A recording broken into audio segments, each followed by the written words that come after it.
Hello, this is Andre Ciapetta with your Cuban sandwich review. We are here at Ybor Grille, Southshore, basically in Ruskin, right off of the intersection corner of 41 and 19th Street.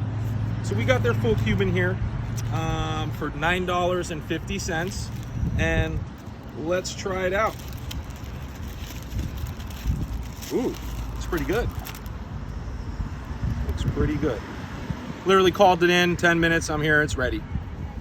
Let's try something different. One bite, everyone knows the rules.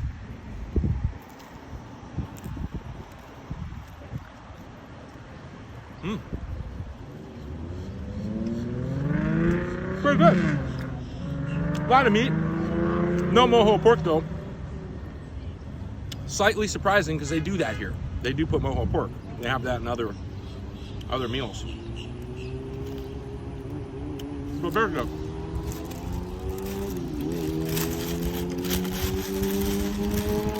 I'd have to give this one a 7.5. It's not the best I've had.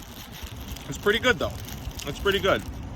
For 7.5, $9.50 at Ybor Grill in Ruskin, can't beat that. Thank you.